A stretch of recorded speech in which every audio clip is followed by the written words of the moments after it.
좋아요와 구독 눌러주세요.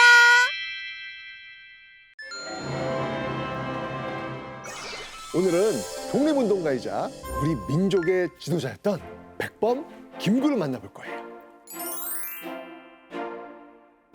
백범 김구 선생님이라면 윤봉길 선생님 만날 때 잠깐 뵌 적 있어요. 윤봉길 같은 청년들과 함께 무장투쟁을 벌였죠. 그리고 대한민국 임시정부 알죠? 일본의 감시를 피해 중국에서 만든 우리나라의 정부잖아요. 백범 김구는 대한민국 임시정부를 지켜낸 분이죠. 궁금해요. 빨리 만나러 갈래요. 출발! 출발!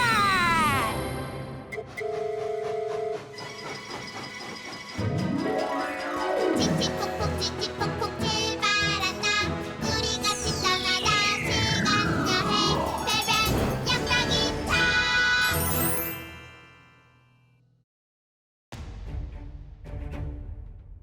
김구 선생님 뵙고 싶었어요. 대한민국 임시정부에 온 걸 환영한다. 비록 형편이 어려워 이렇게 낡은 주택가 속에 자리 잡고 있지만 자랑스러운 우리나라 정부다.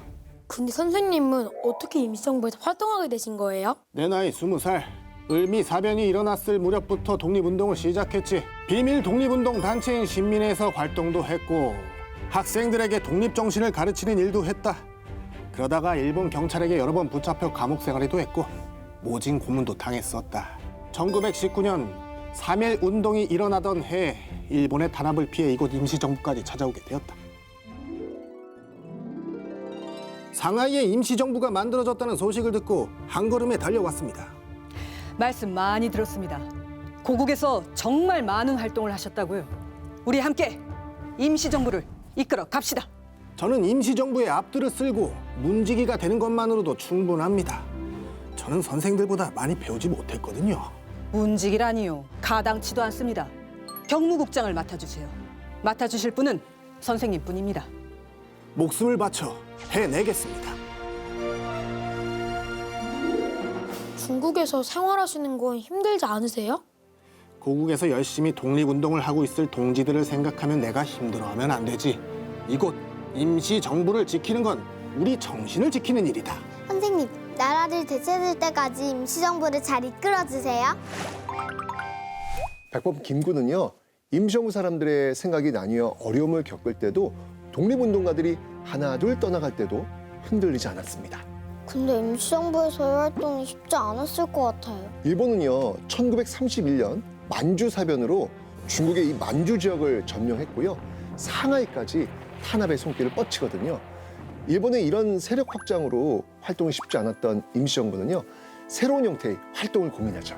김구는요, 한인 애국단을 조직해서 무장투쟁을 전개합니다.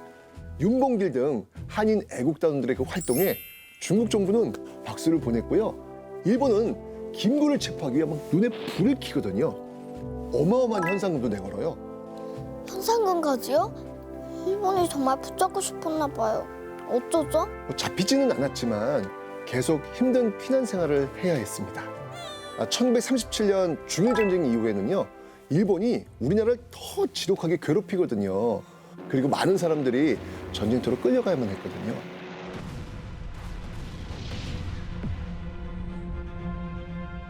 세상에, 지금까지도 힘들었는데 더 힘들었던 시기가 있었다고요? 그럼 중국 상하이에는 임시정부는요? 임시정부도 일본 탄압으로 한 곳에만 머물 수 없었기 때문에 이곳저곳 옮겨 다녀야 됐거든요. 상하이에서 광저우 등을 거쳐가지고 충칭까지 옮겨가야 했어요.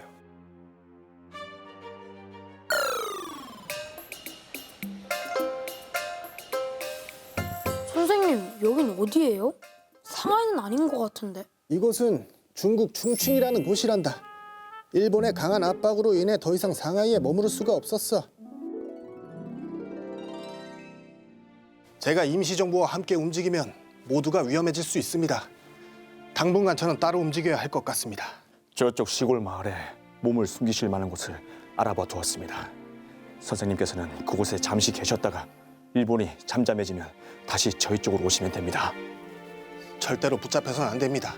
임시정부만이 우리의 희망입니다. 꼭 살아서 다시 만납시다. 예. 그럼 얼마나 일본을 피해 도망 다니신 거예요? 8년간 대한민국 임시정부 간판을 들고 여기저기 많이도 돌아다녔다.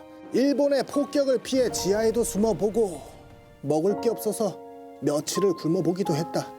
그럼 이제 어떻게 하실 거예요? 많은 사람의 도움으로 인해 우리 임시정부의 규모가 꽤 커졌다. 그리고 얼마 전엔 임시정부의 군대인 한국광복군도 만들어졌어. 우리 민족의 광복을 하기 위해선 일본과의 최후의 전쟁은 피할 수 없다고 생각했거든. 대한민국 임시정부 이름으로 일본에 선전포고하고 한국광복군을 전쟁에 참전시켰다. 지금 이 순간에도 중국 각지에서 일본군에 대항하고 있지. 일본의 탄압이 심해져서 걱정했는데 선생님 만나 뵈니 안심돼요. 나는 꼭 우리 힘으로 조국의 광복을 맞이할 거다. 광복이 오는 날 조국에서 꼭 다시 만나자.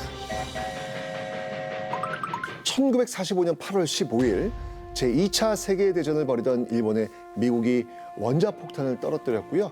결국 일왕은 무조건 항복을 선언하죠. 그 순간 우리는 마침내 광복을 맞이하게 된 겁니다. 드디어 광복이에요? 만세! 김구 선생님도 정말 좋아하셨겠어요. 사실 일본의 항복은요, 임시정부 사람들에게는 좀 아쉬운 일이었어요. 왜요? 일본으로부터 독립한 거니까 좋은 거 아니에요? 우리가 직접 일본을 상대로 전쟁을 해가지고 항복을 받아낸 것이 아니기 때문에 그래요. 그러니까 광복 직전 우리 손으로 독립을 쟁취하기 위해서 특수 부대까지 만든 상황이었거든요.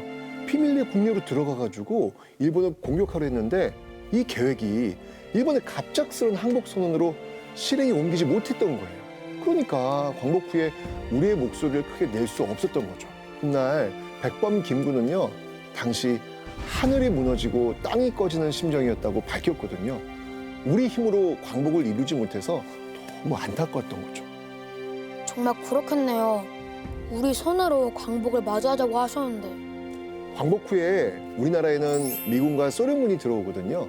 일본군을 무장 해제시킨다는 그런 이유에서였죠. 그럼 김구 선생님은요? 바로 우리나라로 오셨어요? 곧바로 돌아오지는 못하세요.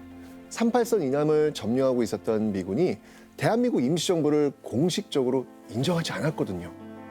김구는 임시정부의 대표임에도요, 미국의 반대로 임시정부의 일원이 아닌 개인 자격으로 11월 23일이 되어서야 조국에 돌아옵니다. 광복이 된 건 정말 기쁠이 있는데 마지막에 우리 힘으로 이뤄내지 못한 건 정말 속상해요. 그럼 김구 선생님은 한국으로 돌아오셔서 어떻게 되세요? 조국에 돌아온 김구는 굉장히 바빴어요. 미군과 소련군에 의해 남북으로 나뉘어진 조국이 기다리고 있었기 때문이죠. 한반도에 통일정부를 세우기 위해서 정말 노력 많이 하시거든요.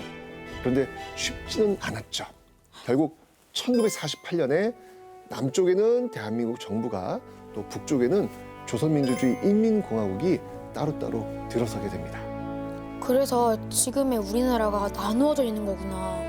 그런데 1949년 6월 26일 백범 김구가 머물던 경교장에서 총탄 소리가 들려와요. 김구는 군인이었던 안두희라는 사람이 쓴 총탄에 머리를 맞고 숨을 거둡니다. 그렇게 오랜 세월 독립을 위해 애쓰셨는데 결국 우리나라 사람한테 죽임을 당하셨다니. 너무 속상해요. 지금 남겨진 우리가 김구 선생님의 뜻을 잘 기억해야겠어요. 광복을 위해 힘썼던 수많은 독립운동가를 기억하면서요, 별을 줄게요. 야, 별이